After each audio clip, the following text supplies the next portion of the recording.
BA तृतीय वर्ष की छात्राओं हेतु आज हम प्रमुख रूप से दो बिंदुओं पर चर्चा करेंगे। हमारा विशेष फोकस प्रयोगवाद की प्रमुख विशेषताएं, इसके उपरांत प्रयोगवादी काव्य का उपसंहार या मूल्यांकन, इस पर हमारा विशेष फोकस रहेगा। तो पहले हम प्रयोगवाद की या प्रयोगवादी साहित्य की प्रमुख विशेषताएं हैं जो पिछले वीडियो में कुछ शेष रह गई थी, उन पर हम डिस्कस करेंगे। छात्राएं वीडियो को ध्यान से देखें और अच्छी तरह सुनें।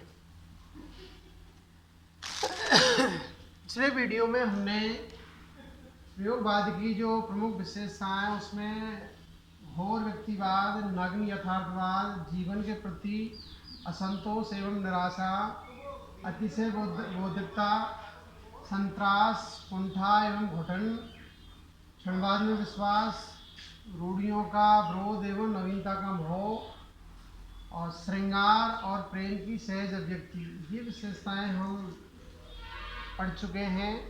अगली जो विशेषता है विद्रोह का स्वर। प्रयोगवादी कविता में विद्रोह का स्वर एक और समाज और परंपरा से अलग होने के रूप में मिलता है, तो दूसरी ओर आत्मशक्ति के उद्घोष के रूप में।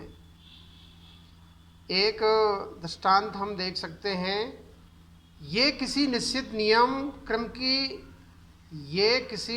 नियम क्रम की सरासर सीढ़ियां हैं, पाम रखकर बढ़ रही जिस पर की अपनी पीढ़ियां हैं। बिना सीढ़ी के बढ़ेंगे वीर ये कैसे बढ़ेंगे। अगली जो विशेषता है नगरों का परिवेश।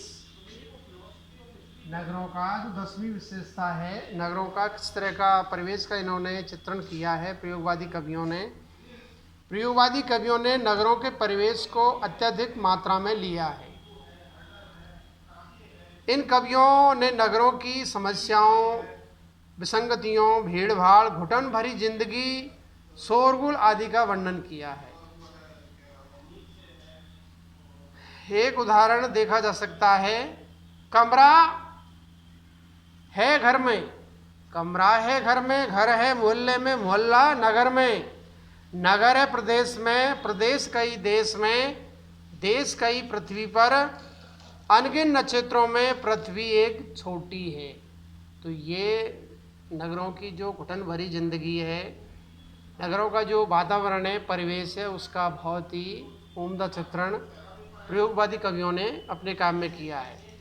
डॉक्टर रामदरस मिश्र ने ठीक ही लिखा है, नया कवि या नया विचारक जब आधुनिक बोध या आधुनिक जीवन की बात करता है तो मानो उसकी दृष्टि में केवल शहरी जीवन ही होता है। अगली विशेषता है नए ढंग का प्रकृति चित्रण। नए ढंग का प्रकृति चित्रण 11वीं जो विशेषता है प्रयोगवाद की, उसको देखिए। इस धारा के कवियों ने अपने काव्यों में नगरीय जीवन का अधिक प्रयोग किया है, इसमें कोई दोहराया नहीं है। ग्रामीण प्रवेश का चित्रण उन कवियों ने किया है जिनका संबंध गांवों से रहा है। गांवों से जिनका संबंध रहा है उन्होंने ग्रामीण परिवेश का या ग्रामीण अंचल का चित्रण किया है। प्रकृति की जो छटा है उसका बहुत ही मनोहारी चित्रण किया है। दो एक उदाहरण हम देख सकते हैं।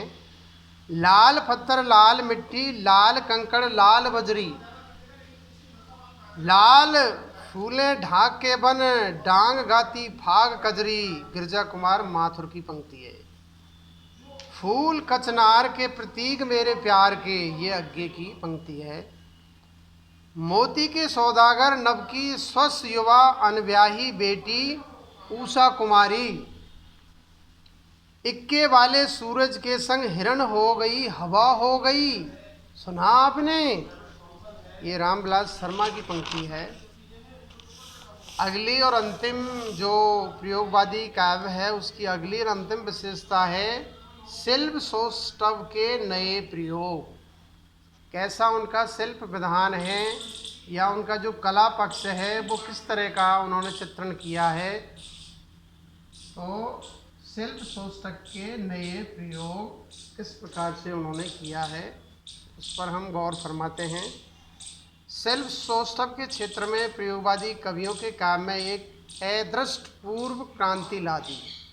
प्रयोगवादी कवियों ने क्या है, नवीन छंदों का, प्रतीकों का, बिंबों का बहुत ही अच्छा प्रयोग किया है। तो एक तरह से उन्होंने क्या है, क्रांति ला दी। मुक्तिबोध में कुछ ऐसे संकेत मिलते हैं जो वक्रता से स्पष्टता की ओर जाने की प्रवृत्ति के सूचक हैं। गिरजा कुमार माथुर ने विषय से अधिक टेक्निक पर ध्यान दिया है। भाषा, ध्वनि तथा छंद विधान में उन्होंने नवीन प्रयोग किए हैं। प्रभाकर माचवे ने नई अलंकार योजना, बिंब विधान और उपमानों के नए प्रयोगों को अधिक महत्व दिया है। अज्ञे जी ने साधारणीकरण की दृष्टि से भाषा संबंधी नवीनता को अधिक महत्व दिया है। नवीन भाषा का अच्छा प्रयोग किया है अज्ञे ने।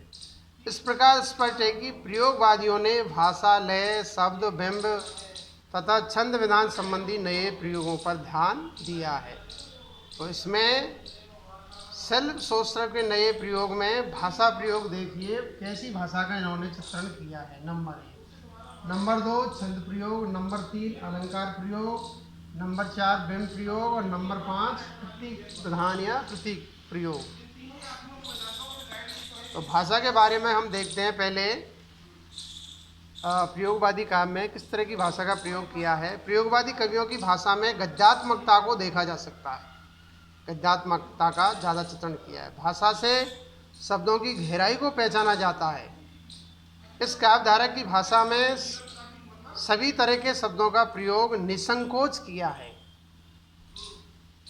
जिसमें अंग्रेजी व उर्दू के शब्दों की बहुलता है। दूसरा है छंद प्रयोग। इस धारा के कवियों ने छंदों को स्पष्ट रूप से नकार दिया है।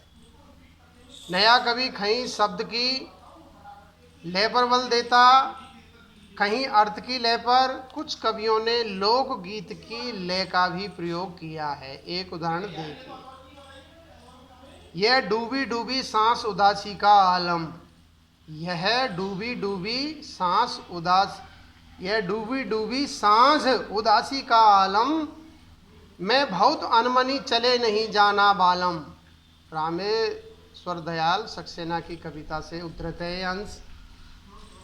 अलंकार प्रयोग। इस कविता में उपमा, रूपक, उत्प्रेक्षा के साथ नए अलंकार जैसे नवीनीकरण या मानवीकरण, विशेषण विपर्य, ध्वन्यार्थ व्यंजना का प्रयोग भी हुआ है। एक उदाहरण देखिए, आसमान बाबा ने हनुमान चालीसा डूबी हुई बानी गाकर शुरू किया। मुक्तिबोध की कविता से है ये।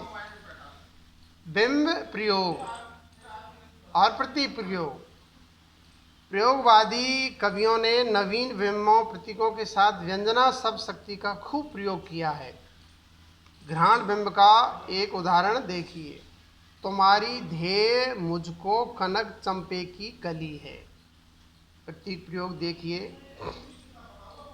दूर से ही स्मरण में भी गंध आती है। आगे की है एक पंक्ति, द्रौपदी सी चीखती है नारियां निर्वस्त्र जिनके चीर, दुशासन कहीं पर फेंक आया खींच कर। धन्यनारायण व्यास की ये पंक्ति है। तो इस प्रकार ये 10-12 जो विशेषताएं हैं प्रयोगवादी काव्य की प्रमुख विशेषताओं का हमने संक्षिप्त रूप में विवेचन विश्लेषण किया है। अगला हमारा जो बिंदु है, प्रयोगवादी काव्य का उपसंहार या मूल्यांकन। आधुनिक काल में ये उपसंहार या मूल्यांकन। आधुनिक काल में विज्ञान के बढ़ते चरणों ने बौद्धिकता का विकास किया, जिससे काव्य क्षेत्र में भी नए प्रतीक अपनाए गए। विज्ञान के प्रसार से तार्किक शक्ति का विकास हुआ। तर्क शक्ति का विकास किसने किया है? विज्ञान की देन है।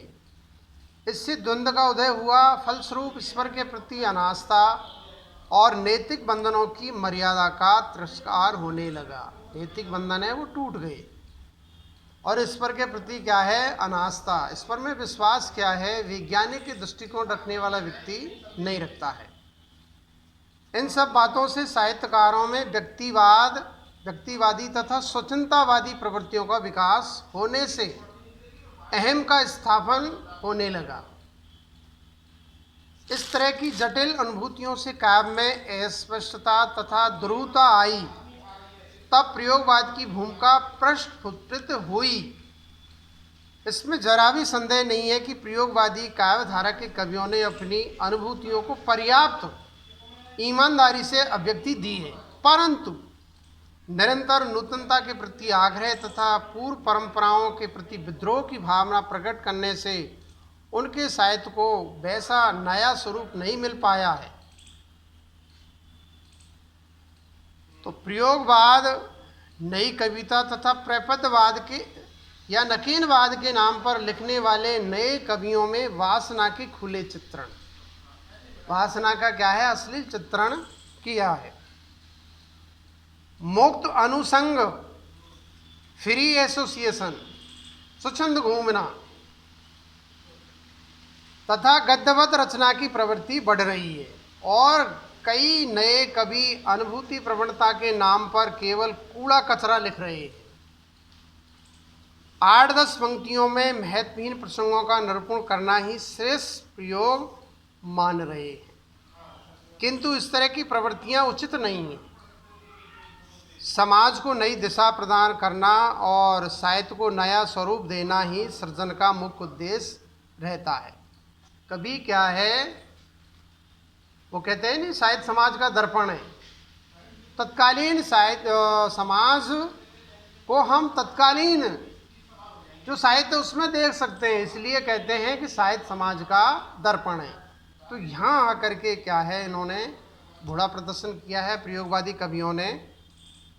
अतः प्रयोगवादी कवियों को इस बात का ध्यान रखना चाहिए, साहित्य में परंपरा और नवीनता का समन्वय सभी कालों में अपेक्षित रहा है, इसका इन्होंने उल्लंघन किया है। समाज से हट करके क्या है, साहित्य नहीं लिखा जाता है।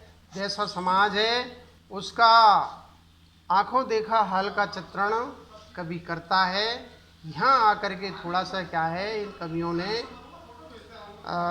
फूढ़ता का या अश्लीलता का चित्रण ज़्यादा किया है। नवीन प्रयोग तो किए हैं, इसमें कोई दोहराया नहीं है, समाज को आगे ले जाने का काम तो किया है, लेकिन कुछ अच्छी परंपराएं हैं, उनको तो क्या है, कम से कम उनका फॉलो करना चाहिए, उनका अनुकरण करना चाहिए। तो अगला टॉपिक के बारे में हम अगले वीडियो में चर्चा करेंगे। आज इतना ही, धन्यवाद।